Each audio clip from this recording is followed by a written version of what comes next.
76th Independence Day of India on 15th August 2021. In connection with this occasion, we have our alumni giving away their thoughts on the topic years where they will speak about various freedom fighters.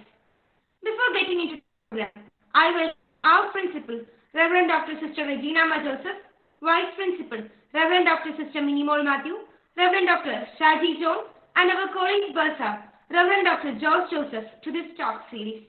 I also welcome the Cabinet Advisors, Ms. Elizabeth Jones and Ms. Anu Paul, to this program. Let me extend a warm welcome to the distinguished speakers of the day, Maria Joseph, Ashwini R., Ringu Maria George, Shankari Prasad, and Dena Joseph, who belong to Chemistry Department of 2016-19 batch of Alfonsa College. I once again welcome all the Alfonsa College to this program. One individual may die, but his idea will incarnate itself in thousand lives. Quoting these words of Netaji Subhash Chandra Bose, let me introduce the topic of today's discussion: social reformers from Kerala who were part of freedom fight. Hope that we will have an insightful discussion on the topic. Now, I invite Ms. Maria Joseph to talk Swadesh Ramakrishna Pillai, the fearless campaigner of civil rights.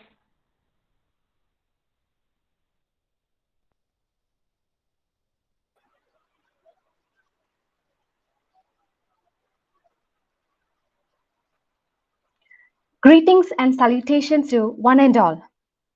To begin with, let me express my humble gratitude to Alfonsa College Pala for giving me an opportunity to take part in this Talk with Alumni series. We have gathered in this digital platform to celebrate and commemorate 75 years of progressive India and the glorious history of its people, culture, and achievements through an intensive and countrywide campaign called Azadi Ka Amrit Mahotsav.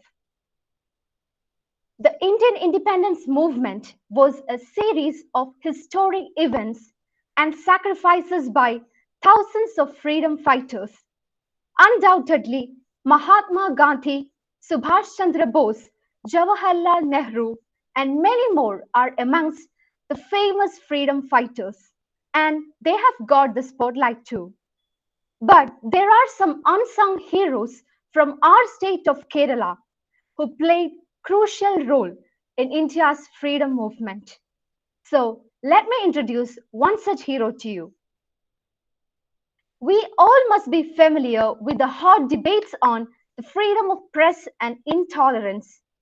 We need to agree that time has changed a lot and days have gone when media used to run without monetary benefits. These days, people use media to circulate wrong news, to misinterpret the real facts, and to support a particular political party. While going through this present scenario, sadly, we need to remember the great battle fought by Swadeshabhimani Ramakrishna Pillai, who used the power of his pen and the great sacrifice that he made when he revolted against the Divan of Travancore in the pre-independent era, when things did not go as smooth as the democratic freedom that we enjoy today. Ramakrishna Pillai was a strong advocate of freedom of thought and expression. This is a humble tribute to one of the most celebrated journalists and editors of Malayalam press and Malayali's pride, who can be tagged as a prominent leader of Kerala Renaissance.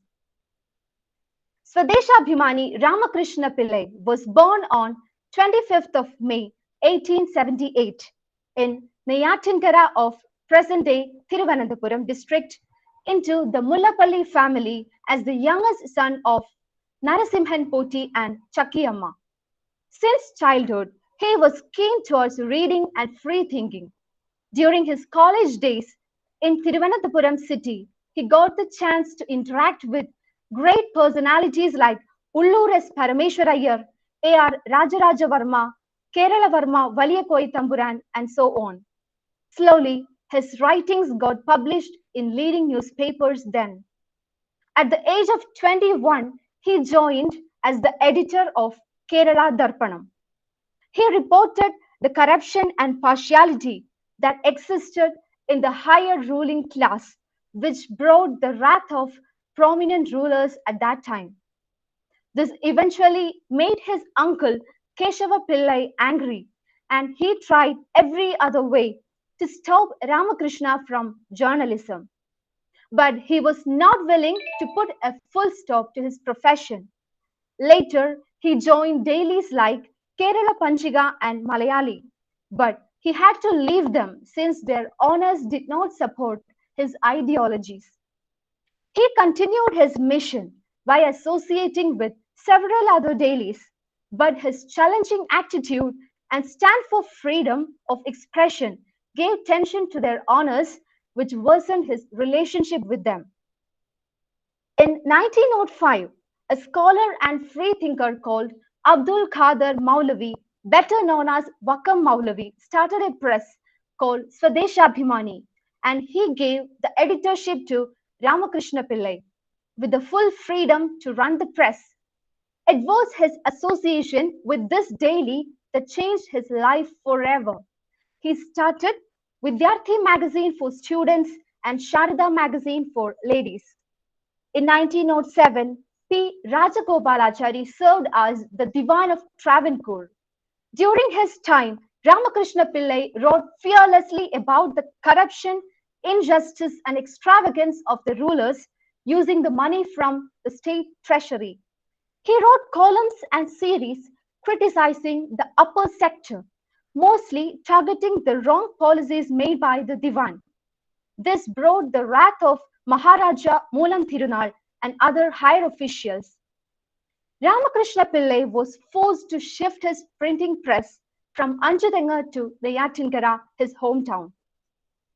He continued to criticize the Diwan, which worsened the situation again. He did not even spare Shankaran Thampi, the manager of the court at that time, who was criticized for corruption and partiality. These officers managed to influence the king, and the decision was made to exile the editor from the kingdom. Though many of his well-wishers requested him to seek pardon from the Maharaja and Diwan, Ramakrishna Pillai was not willing to do so. On 26th of September 1910, the Swadeshabhimani press was sealed, raided, and confiscated by the government with the help of British police.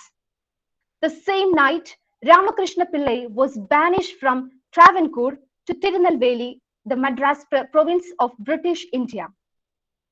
The exile of Swadeshabhimani Ramakrishna Pillai was followed by strong protests from many nationalist and Indian newspapers. The government also witnessed heavy criticism for Ramakrishna Pillai's arrest without a warrant and exile without any trial. After exile, he stayed in Chennai for a while and later at Palakkad. By 1915, he reached Kannur and he continued his readings and writings. But restless life made him a patient. On 28th of March 1969, Swadeshabhimani Ramakrishna Pillai passed away at the age of just 37. He was laid to rest at Payambalam beach of Kannur. Though he was forced to leave his mission as a journalist, his name is always taken alongside the great social reformers who played a significant role in Kerala Renaissance. So let me conclude my words. Thank you.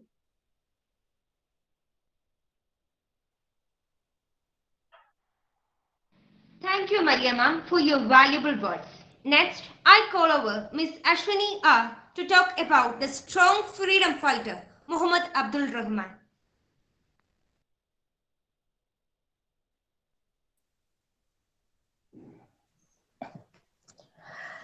Good morning to one and all present here, respected teachers and my dear friends. Today, I take this opportunity to talk about Muhammad Abdurrahman Sahib, who is one of the social reformer from Kerala who took part in India's independence movement. Muhammad Abdurrahman Sahib was born at Arikod, Kodungalur in 1898. He completed his schooling at Benayambadi and Calicut. He attended college at Madras and Aligarh, but discontinued his studies at Aligarh University to participate in non-cooperation movement and Khilafat movement in Malabar. He is known for Indian independence movement activism and reorganizing. Sahib became president of Kerala Pradesh Congress Committee and a member of All India Congress Committee in 1939. He always opposed the two-nation theory of All India Muslim League, and he was the leader of nationalist Muslims in Kerala. Muhammad Abdurrahman was an editor and publisher of Malayalam daily Al-Amin, which was published from Calicut during 1924 to 1939. The paper aimed to strengthen the freedom movement and nurture nationalism among the Muslims of Malabar. Following the Mapla riots of 1921, Sahib worked towards establishing peace in riot-affected areas, but was arrested and sentenced to 2 years imprisonment in October 1921 by the British authorities for his participation in the Salt Satyagraha of 1930, where he participated in the breaking of the salt law on the Calicut beach. He was lathi-charged and sentenced to 9 months rigorous imprisonment and lodged to the Kannur Central Jail. Being an admirer of Subhash Chandra Bose, Muhammad Abdurrahman Sahib associated himself with the All India Forward Bloc, broke out, and Abdurrahman Sahib was jailed from 1940 to 1945 by British Raj. After the release from jail, he returned to Calicut and started active participation in Congress activities. He died on 23rd November 1945, aged 47, at Kozhikode, just after addressing a public meeting at Kodiyattur. The medical record states that he died of a massive heart attack, but still some others believe that he was poisoned. From knowing this, Kerala has always been an asset to India, and people from our tiny state have gone to make a huge impact on the fate of the country. By this, I'm concluding my words. Thank you. Thank you, Ashwini ma'am, for your insightful sharing. Next comes Ms. Rinku Vayajol to talk about Akama Suryan, the Jhansi Rani of Travancore.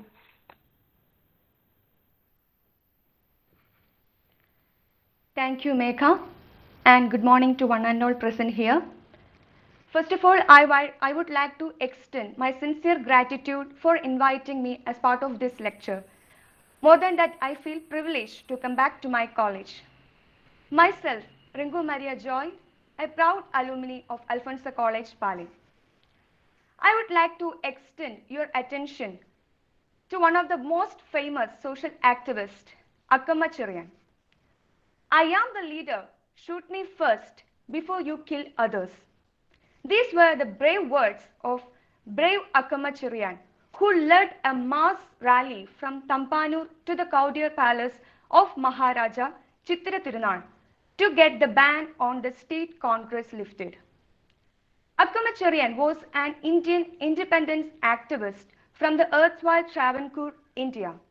She was popularly known as the Jhansi Rani of Travancore. Her courage was hailed by Mahatma Gandhi, and she came to be known as the Jhansi Rani of Travancore. She was born on 14th February 1909 in a Nasrani family at Kanjirapalli to Thomman Cheriyan and Annamma Kariparambil as their second daughter. Annamma's calling to join the freedom struggle came when she joined the Travancore State Congress which was formed on February 1938. The people of Travancore, under the leadership of the state government, pressed for a responsible government. C.P. Ramaswamy Iyer, the Diwan of the Travancore, decided to suppress the agitation since he was taking orders from the Maharaja. On 26 August 1938, he banned the state congress by using his discretionary powers. This gave birth to the civil disobedience movement, the first of its kind in Kerala. Various state congress leaders, including its president Pattamethanu Pillai, were put behind bars, after which they decided to change their method of agitation. The president was given independent powers to choose a successor while the working committee was dissolved. 11 presidents of the state congress were arrested one by one, and the movement started to fall like a pack of cards. Kuttanad Ramakrishna Pillai, the 11th president, before his arrest, nominated Akkamachariyan as his successor. A strikers' union was formed, and the Congress found their new leader in this bold and daring woman. Akkamma, who was hardly 29 years at that time, writes in her autobiography, "I was aware of the seriousness of the assignment and I knew what the consequence could be, yet I volunteered to do the job." The Congress party found the volunteers to mobilize and brought together the local youth from every nook and corner of the Tiruvidampur, from the Vadakkan, Paravur to Kanyakumari. The Union of the Strikers gave instructions to each group of the volunteers to gather at Tampanur in Trivandrum on Sunday, October 23rd, to disrupt the birthday celebrations of Maharaja.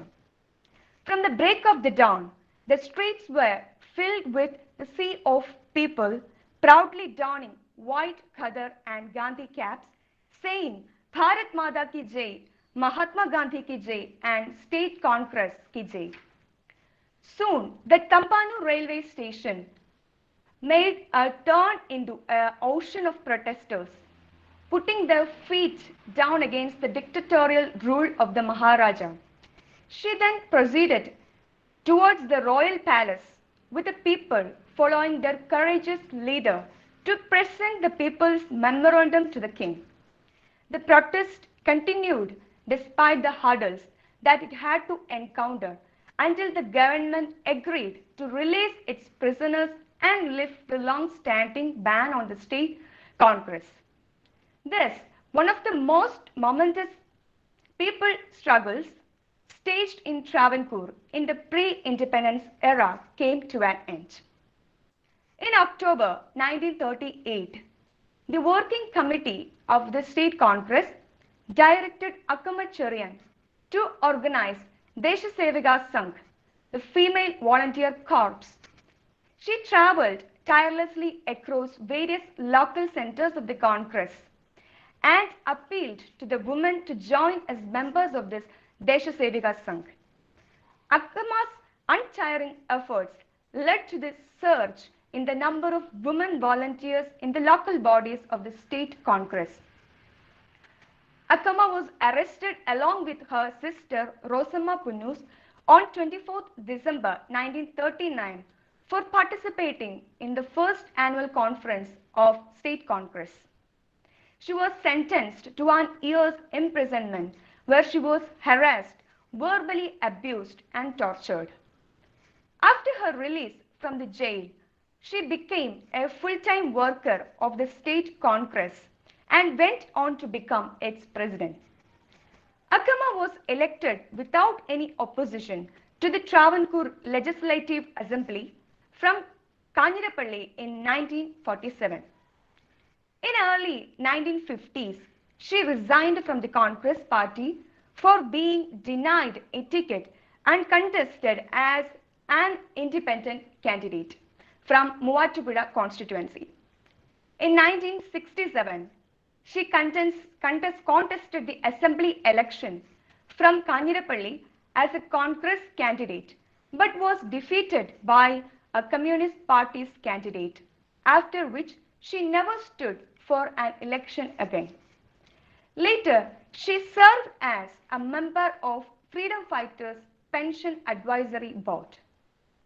In her autobiography, Jeevidam Oru Samaram, she talks of how her party, that had once placed its trust in her to lead the strikers' union struggle, had refused to recognize her role in the freedom struggle. Soon after India became independent, dedicated and brave women like her were not considered for important roles in the party and were pushed to the corners by being offered positions in the local bodies. Most such female voices that rose in the freedom struggle were thus lost in the oblivion. Akkama Cherian died on May 5, 1982. The woman who stood in front of the colonial Watson with the unflinching courage and asked him to shoot her first for leading the struggle, wrote in her autobiography. Shakespeare has said that the world is a stage and that all the men and women mere plays the players. But to me, this life is a long protest. Protest against conservatism, meaningless rituals, social injustice, gender discrimination, against anything that is dishonest, unjust. When I see anything like this, I turn blind. I even forget who I am fighting. With this, I feel disposed to conclude my words. Once again, thanks for your patient listening and this wonderful opportunity. Thank you all. Thank you, Ringu ma'am, for your valuable sharing. Now, I invite Ms. Shankari Prasad to speak about the prominent freedom fighter, A.V. Kuttimalu Amma.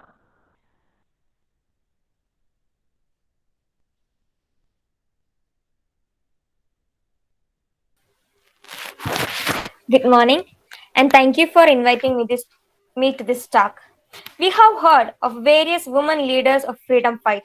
One of the fearless women freedom fighter was A.V. Kuttimalu Amma, a freedom fighter, a campaigner of Swadeshi movement, a social worker, a Khadi promoter, and an active member of International Congress. A.V. Kuttimalu Amma was a freedom fighter and a freedom movement, not only an extraordinary woman, and she helped in shaping the freedom movement in Kerala and a remarkable example for protest in British India.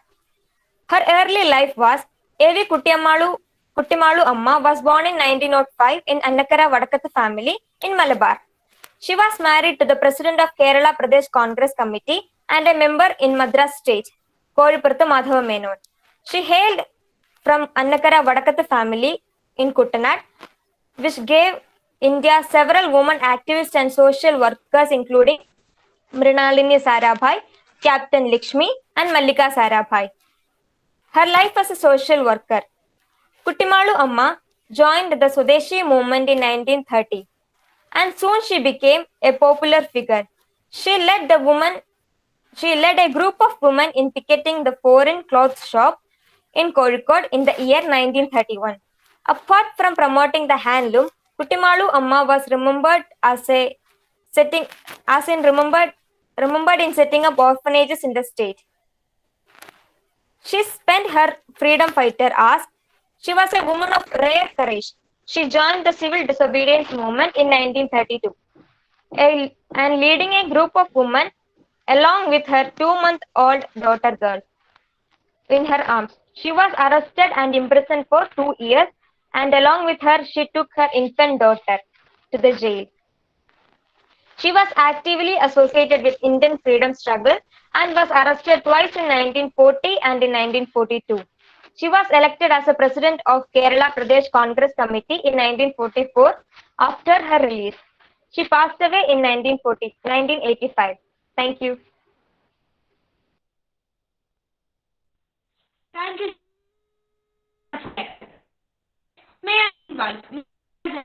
to.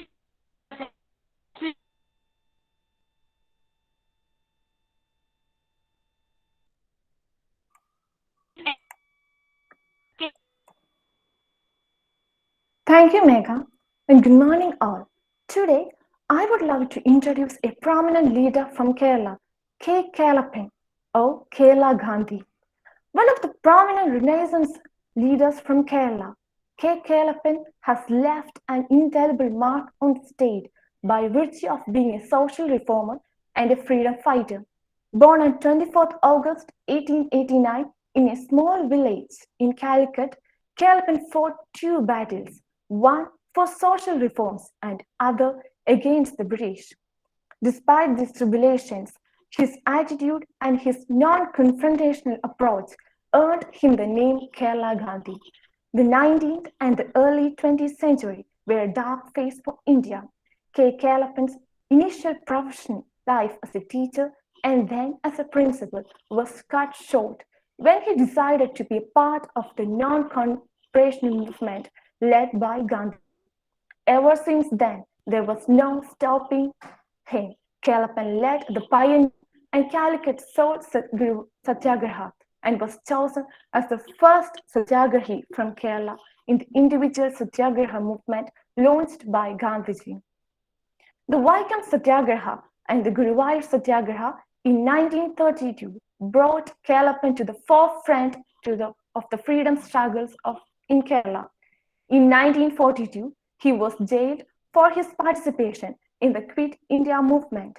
Besides his role in India's freedom struggle, he also strived for the upliftment of the downtrodden in the society. He worked hard to eradicate untouchability and best to build up a base of khadi and village industries.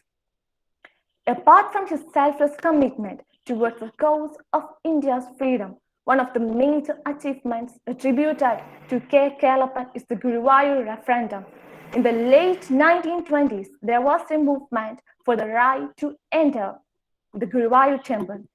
As lower castes were banned from entering the temple at that time, Kalapan led a movement to protest against this restricted temple entry, and he also called for the abolition of the untouchability. In 1931, a satyagraha led by Kalapan began before this famous temple. Kalapan was joined by many other leaders like Padmanabhan, A.K. Gopalan, and N.P. Damodaran. The movement continued for about 10 months, after which, when seeing no progress, Kalapan entered a fast before the temple on 21st September 1932. The fast electrified the atmosphere. Leaders from all over the country implored him to break his fast. And finally, at the behest of Gandhiji, on 2nd October 1932, Kalapan broke his fast. A referendum was then held amongst the Hindus to find out their views on the question of the temple entry. This referendum was taken from the Pinani Taluk, where the temple is situated. The precision with which it was held and the turnout and the referendum were historic. More than 77% of the regular temple goers voted in favor of the temple entry for all. Though this did not immediately result in the opening of the Guruvayur temple to all the Hindus, this whole movement helped to create a strong public opinion in the country that was in favor of temple entry for all and abolition of untouchability. The Guruvayur temple was finally thrown open to all castes in 1946.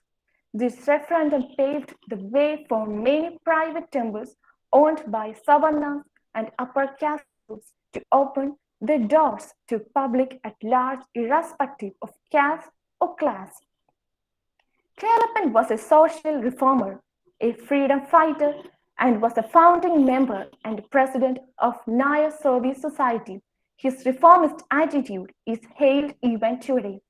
Post-independence, he played yet another prominent role in the unification of the three princely states of the Malayalam-speaking people to form what we now know as Kerala. He was the president of almost all Gandhian organizations in Kerala. History remembers him as a selfless person who never wanted power or position, upheld the ideals of Gandhiji, and lived a life of service. K. Kalapan passed away on 7th October 1971. Thank you all.